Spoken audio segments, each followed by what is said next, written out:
Hello, future MBA legends, and welcome to Dr. Shoras's classes. Today we are tackling a question from the GMAT Integrated Reasoning section. Now listen to me carefully. GMAT IR is not about the heavy math or memorizing the formulas. It is about understanding the information, staying logical, and not creating your own Bollywood story while reading. So today's mission is control the imagination and trust the passage. So let's read it. The passage is: the implementation of the Green First initiative has seen a 15% reduction in carbon emissions across our manufacturing plants.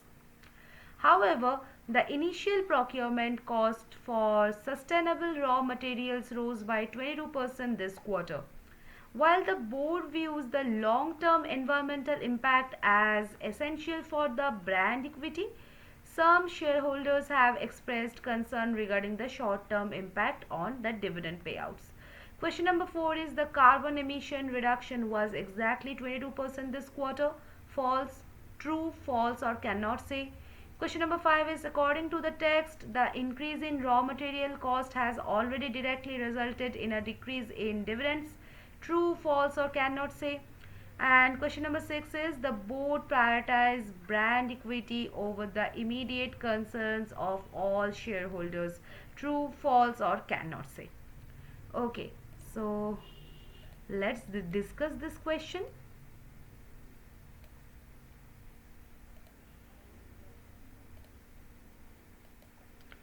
Okay, so let's break it down first. Green First initiative, carbon emission reduced by 15%, but the raw material cost increased by 22%.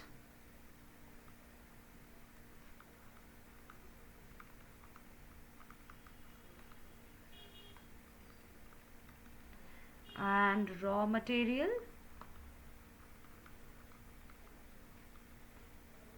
is increased by 22%. And the board says long-term environment is important. And some shareholders say, what about our short-term dividends? So company became eco-friendly, but some investors are like, nice trees, but where is my money? So say it with me. If it is not written, it does not exist.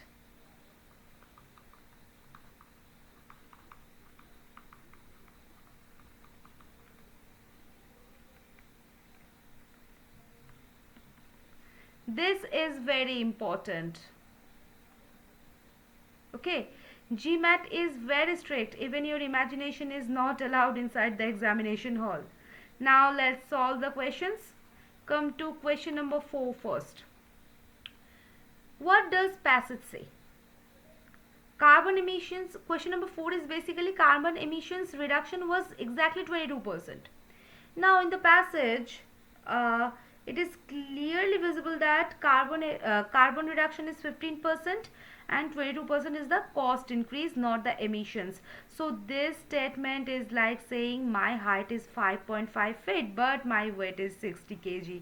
So my height is 60 kg. No, na.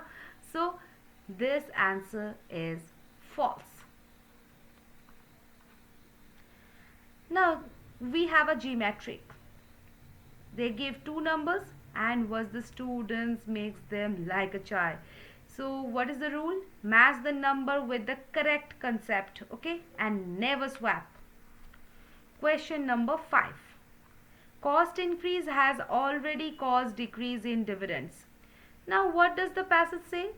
Shareholders are concerned about the dividends, but does it say like dividends have already decreased? No, right? So concern is basically the fear of the future, and fact is like already happened. So this question is testing whether you panic like the shareholders. So the final answer will be cannot say. Now we have the important distinction. I am worried about examination. I have failed examination. So I am worried about examination is okay. So I failed in examination. This is not okay, right? So GMAT loves this kind of trap. Okay. Now the question number 6. Board prioritizes brand equity over concerns of all shareholders. Now what do we know? Board values long-term environmental impact and some shareholders are concerned, but the question says all shareholders.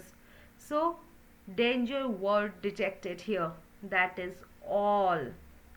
Does the passage confirm all shareholders disagree? No. Does it say board ignored everyone? No, right? So we do not have full information. So the final answer for question number 6 is cannot say. Now we have the words like all, always, every. So these are the dangerous words in GMAT. If not 100% proven, the answer will be cannot say. So this question basically tests the critical reasoning skills like the fact versus the assumption, data interpretation, logical discipline, and real world use this kind of questions in the business reports, company decisions, and the news analysis. So basically GMAT is training you to not fall for the clickbait headlines. Okay, so for the question number 4, the answer is false. For the question number 5, the answer is cannot say. And for the question number 6, the answer is again cannot say. So what did we learn today? Don't mix the numbers and don't assume the stories. Watch out for the extreme words and stick to facts like a lawyer. Okay, so remember, GMAT is not testing how much you know, it's testing how well you control your thinking. Okay, so we have just discussed a beautiful question from the GMAT Integrated Reasoning, and in the next session we will be doing this kind of questions. Okay, so see you in the next session, guys. Bye bye.